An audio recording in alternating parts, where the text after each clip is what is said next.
Good evening, and this is Module 1 for EDL 859, and my name is Michael Graham. A little bit about me. I am originally from Hayesville, Kansas, which is also where I teach and work now.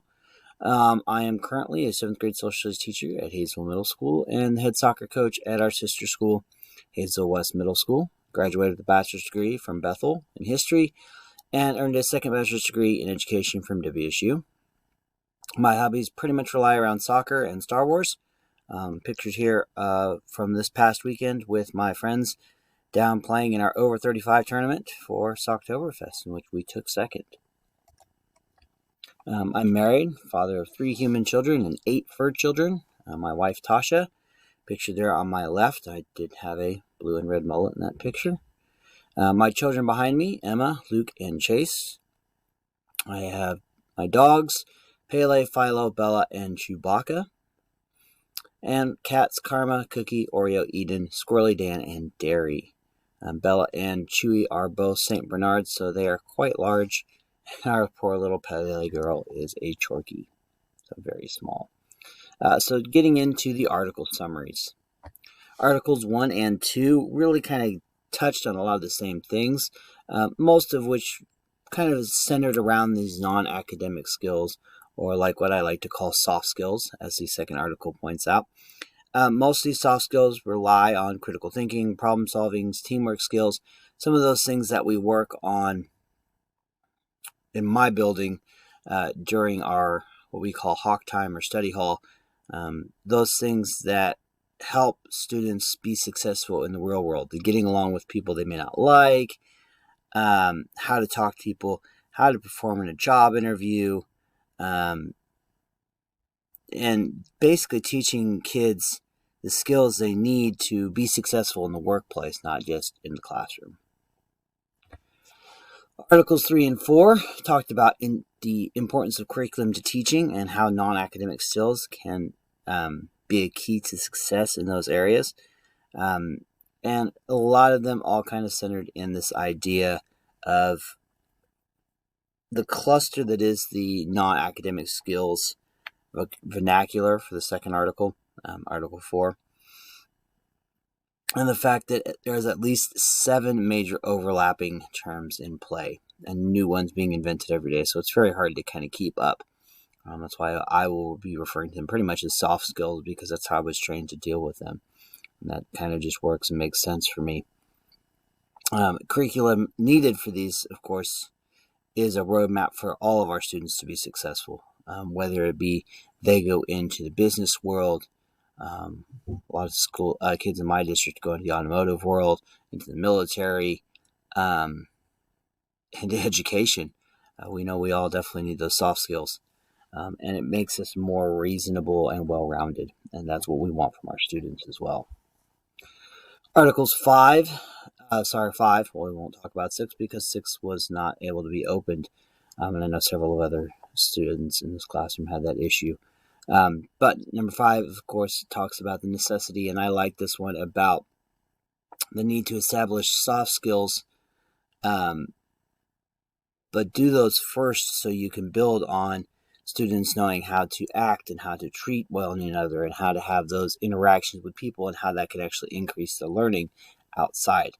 We kind of try to do this in our district. We work a lot on collaboration stuff among students we use a program known as Second Step, which teaches them conflict resolution, organization, if-then plans, kind of that kind of stuff. Those soft skills that help them prep for being successful and how to study correctly and do all those kind of things.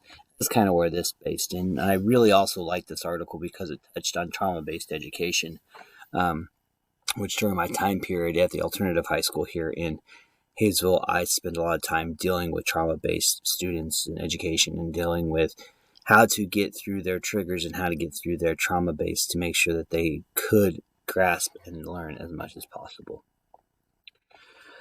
All right, Articles 7 and 8 really dealt into the technology. I kind of organized them this way, so that's why we're there.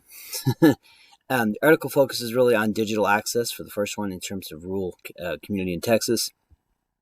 Brings up financial support. As we all know, without financial support, technology kind of goes out the wayside. That's normally the first thing that funds, at least in my district, go to. We did just now recently pass, and we'll be looking at into, I think, 2024, 2025 school year. Our plan for our district is to have every single student be one-to-one in our school, which is pretty impressive because I think we're in the top 15 in terms of school districts in size in the state. I know we're a 6A school, so I know we're in the top 32 for sure. But we do kind of focus on getting that aspect of making sure that everybody in our district will eventually have one-to-one laptops. And teaching about digital equity, of course.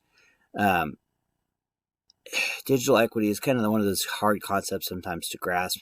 And the first one, of course, is to helping educators learn everything they can about how to teach equitably, and making sure that those students that have access to technology don't get more benefits than the ones that don't. Making sure that divide is as little as possible, because we all know that for a lot of kids that don't have that grasp and don't have that high end of socioeconomic sections, they tend to fall behind a lot easier. And if we play into that by increasing that digital divide, it only makes their time in school worse, which then ends up being not at all what we wanted. All right, so academic activities in our school. These are the ones that I know of, and I know there's more. These are the first 10 that I could think of, along with obviously a little help from my assistant principal. In my building, I know we have Scholars Bowl, we have National Junior Honor Society at the middle school level, we have summer school, we have an alternative alternative middle school, math relay, and the Spark program, and after-hours tutoring. After-hours tutoring, and all the rest of those listed are also available at the high school. So I know at the high school we have an International Baccalaureate program, which has been a huge success for our district in the last 5 to 10 years and continues to grow. Two areas that I highlighted here that need further development is definitely our summer school program, as it has become weaker over the last 5 years due to, honestly, lack of teacher involvement, due to drop in pay, as well as apathy, almost, to be honest with you. And our Spark program in my building is, I can't say much nice about it. It's basically glorified babysitting with babysitters that don't really pay attention to their kids. They've been kicked out of pretty much every classroom in my hallway due to damage to equipment, damage to teachers' belongings, and things like that. And it's a program that definitely needs some refinement and more of a steady hand leading over the top of it.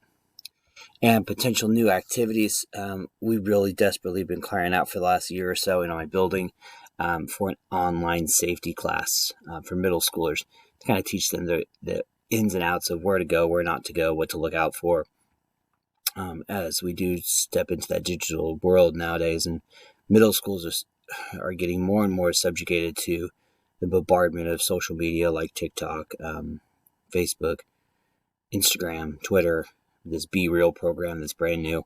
And learning how to navigate those safely, I think, would be massive for our district and pretty much every district. And we also need at the high school a functional living class where we teach kids more than just what facts teaches us. I think it's almost be required to teach kids how to cook, clean, how to balance a checkbook, how to change tires, basic functionalities that we as a culture.